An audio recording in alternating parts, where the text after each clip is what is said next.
Welcome to CrashMagic. In this video we're going to look at the card trick Connected Predictions. In a second we're going to get into the performance, but following that there'll be a tutorial showing exactly how you can perform this trick. I want to try and demonstrate how two seemingly random selections can actually be linked.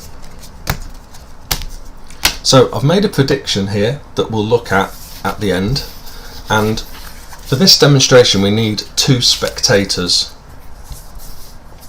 So I'd start by asking spectator 1 to give me a number from 1 to 10, free choice, and we're going to use a 10-sided dice to give us the value that they would give. Free choice, they have chosen 6. So we'll deal 1, 2, 3, 4, 5, 6.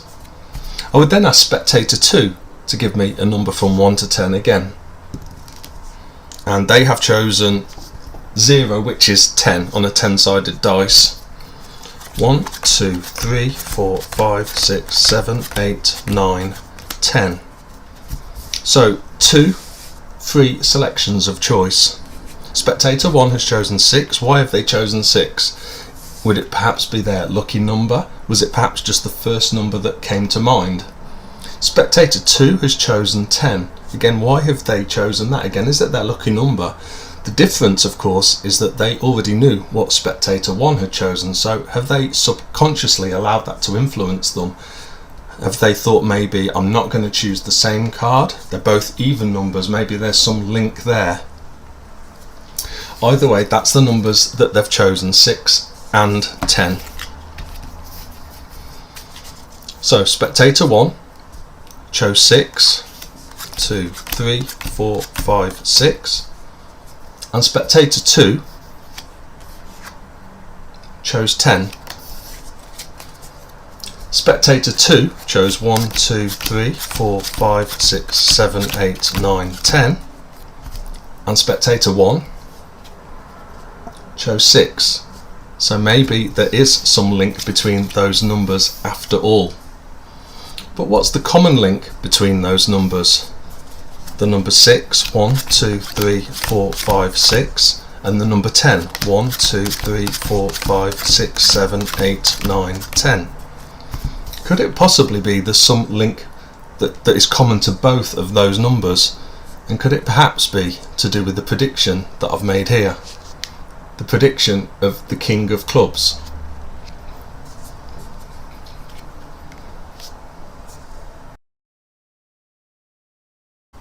Well, I hope you enjoyed that performance of the trick, and let's get into the tutorial. So, as you may have guessed, there's a little bit of setup involved with this trick. So the setup that we need is all at the top of the pack.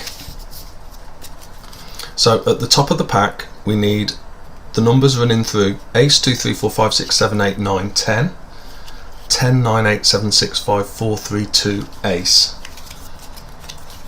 And it doesn't matter what suits they are, but they're the values that you need. So again, these will go on top of the pack. So starting from the top card, we've got ace, 2, 3, 4, 5, 6, 7, 8, 9, 10, and then 10, 9, 8, 7, 6, 5, 4, 3, 2, ace.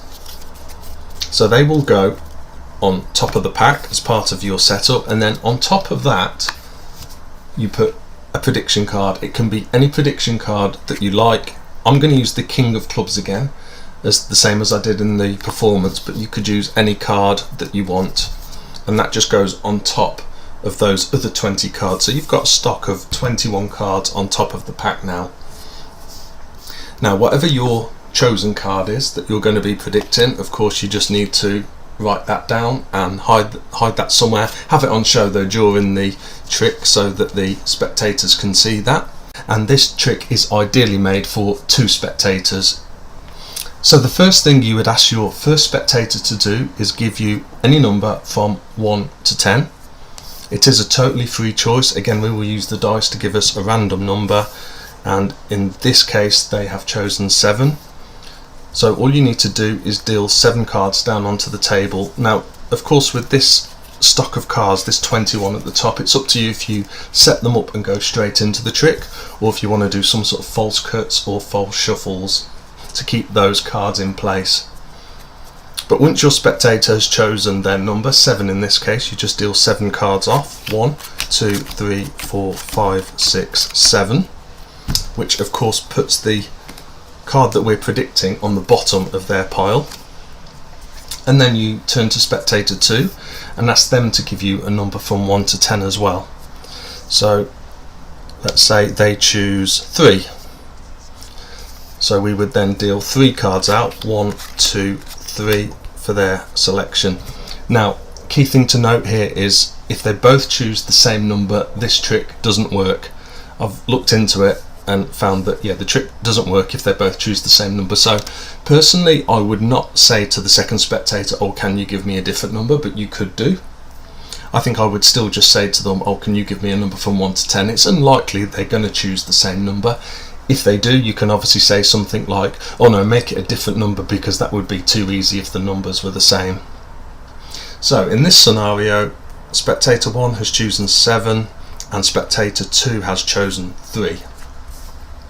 So once they've done that, you need to collect these 2 piles up, and you collect the first spectators first with the predicted card on the bottom, and then you place the other pile on top, and then place both piles on top of the rest of the pack.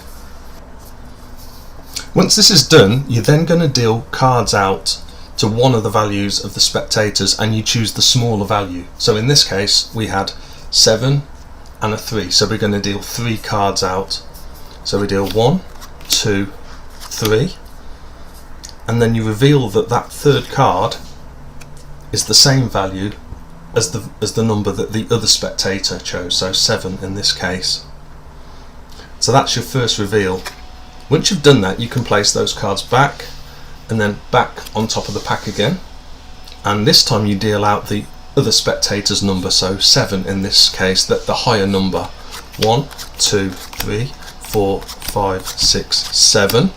Now you have your second reveal, that on showing that card, that displays the number that the other spectator chose, 3 in this case. Again, once you've done that, you can place those cards back on top of the pack. Now what you do is you deal both numbers out. Obviously it doesn't matter which order you do it, deal 3 and then 7, 7 and 3 either way. So let's deal 1, 2, 3 and then 1, 2, 3, 4, 5, 6, 7.